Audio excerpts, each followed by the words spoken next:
honor and my privilege this afternoon to stand here at the Oxford University at the NeXt Economy Forum 2025.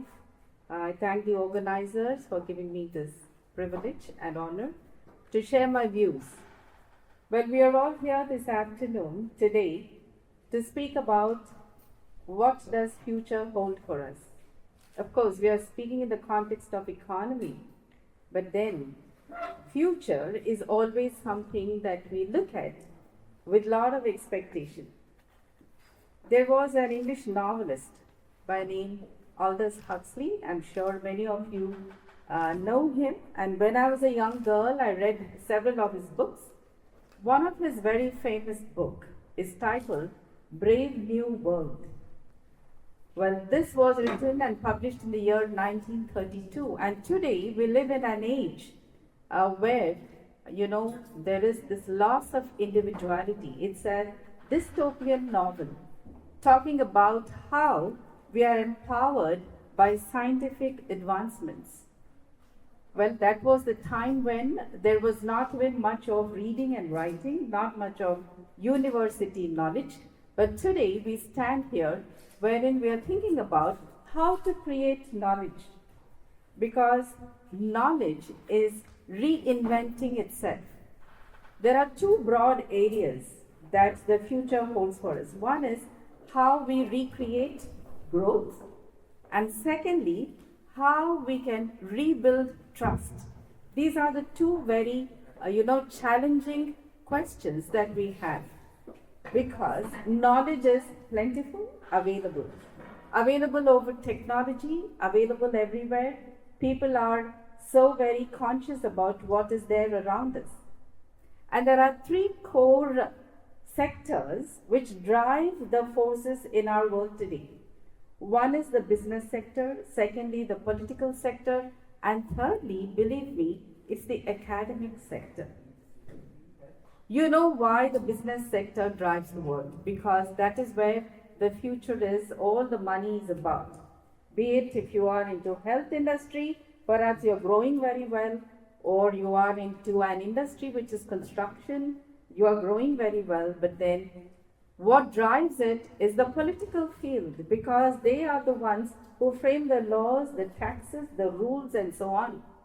Whether a country's growth rate index is going up, like India is growing today in economy, 6.4% of GDP, the recent most year, which is amazing. We are fourth in the world. Well, academics, how do academics change the world and the future? Because we need to see that our children grow in the right direction, because they are the ones who hold the future. And there are several skills that we need to build on. We need to not merely build skills, but we need to upskill ourselves. We need to reskill ourselves. Earlier it would happen perhaps once in every 5 years, but now we see that once in almost every 2 years we need to reskill. If we do not, we are lagging behind and we do not know where we are heading to.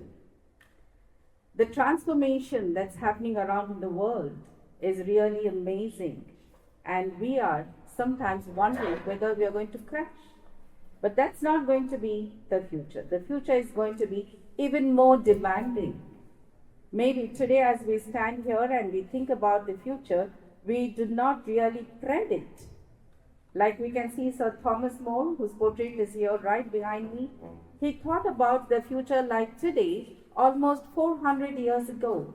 And there were many scientists who did predict something very dramatic to be happening. And today we see that the emerging new models, the business models, are changing the world. Today, the greatest business model, as we all know, is Amazon.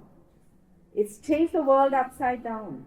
In India, the Swiggy is the most popular, and then the Zomato. Everything is online. We never even knew that these things would happen about 5 years ago.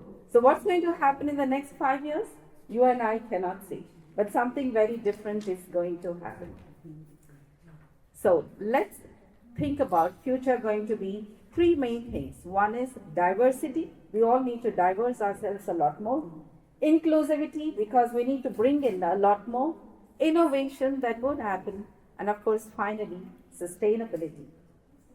So I would like to close by saying that in the future, more than 1 billion jobs, that is almost 1/3 of the jobs around in the world, would be affected and transformed with technology. And this is predicted already by the OECD, which is the Organization for Economic Cooperation and Development.